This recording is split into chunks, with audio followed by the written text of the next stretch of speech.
I'm here to talk about success. The first rule of success is to have a vision. You see, if you don't have a vision of where you go, and if you don't have a goal where you go, you drift around and you never end up anywhere.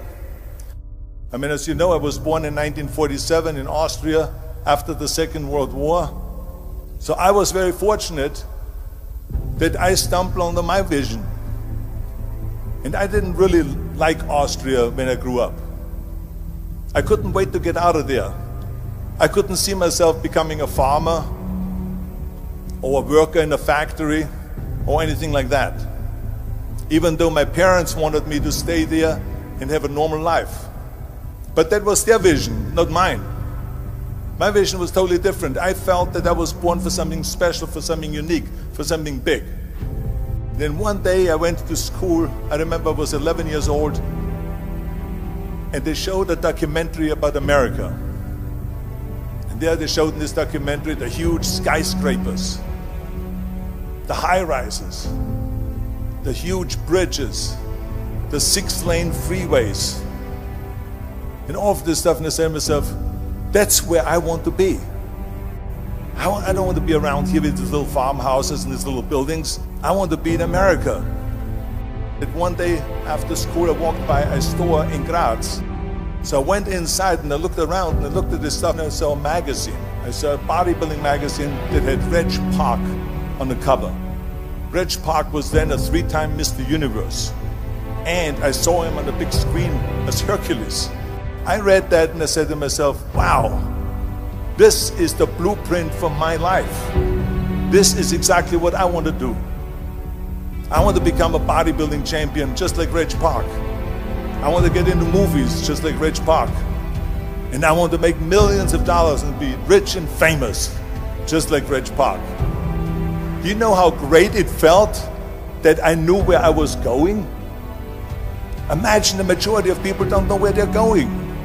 I knew where I was going, that I'm going to become this bodybuilding champion just like him. So it was just a question of how do you do it? I was so relieved, because when you have a goal, when you have a vision, everything becomes easy. So people always ask me, when they saw me in the gym in the pumping iron days, they say, why is it that you're working out so hard?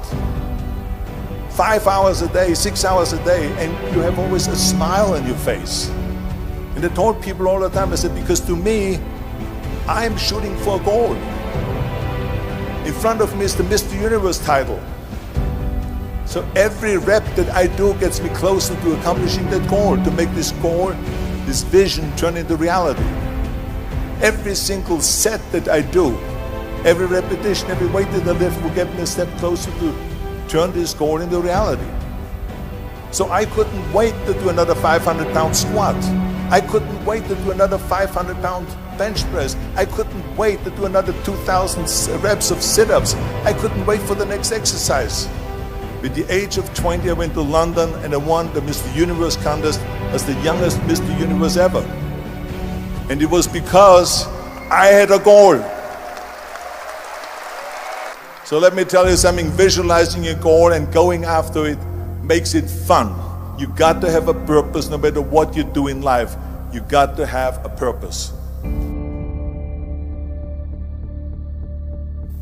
74% hate their job in America.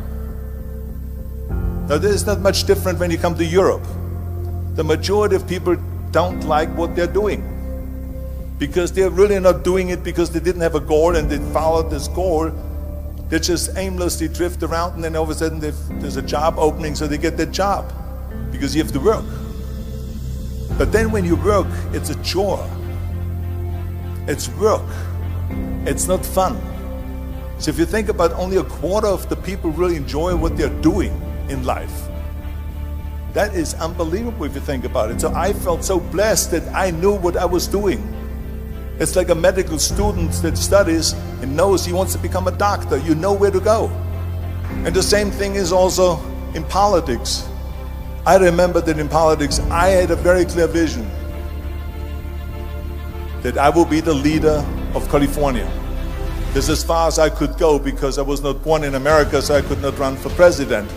So being the governor of the fifth largest state, I should say the largest state, the fifth largest economy in the world, was for me really the ultimate title, the ultimate accomplishment in politics. So even though people came up to me and says, why don't you go and run for something smaller, you're never gonna make it. I ran for governor, and then 2 months later I became governor of the state of California. Again, because I had a very clear vision what I'm gonna do with California.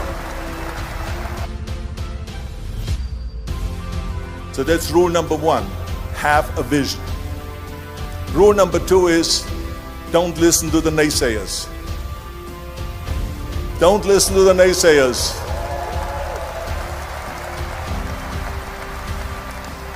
Everything I ever did, the thing that I heard out of people's mouth was, that's impossible. That can't be done. Or no.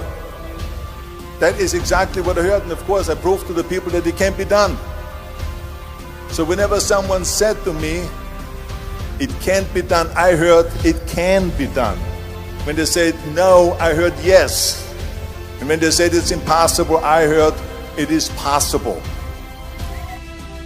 I'm a strong believer of what Nelson Mandela said, that everything is always impossible until someone does it.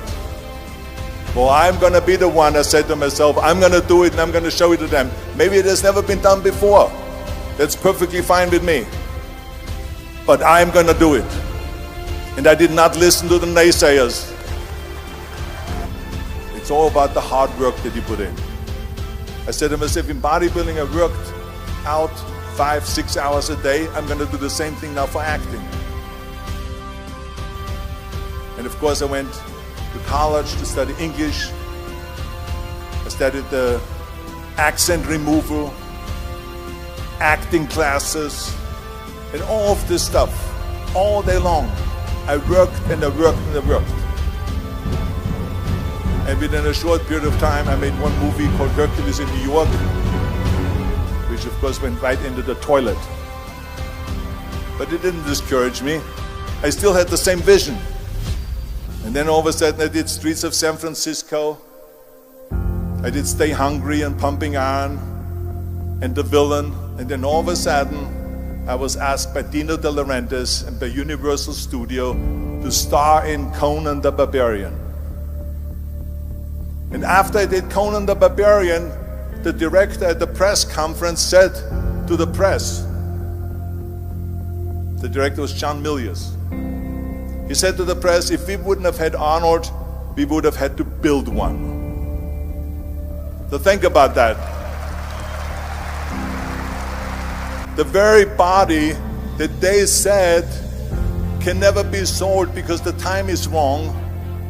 A few years later, I'm doing Conan the Barbarian, and it was the #1 hit at the box office when it came out in the summer of '82. Think about that. And the director says, if we wouldn't have had his body, we would have had to build one. So all of a sudden, my body became an asset, not a liability. And the same thing was with Terminator. After we were finished filming Terminator, Jim Cameron said to the press, if Arnold wouldn't have had that accent and talked like a machine, I think the movie wouldn't have worked. So think about that. The body and the accent that they attacked was an asset. But I didn't listen to those losers. I didn't listen to them at all. It's just the reality of it is that you cannot listen to the naysayers. So this is a very important lesson for all of you.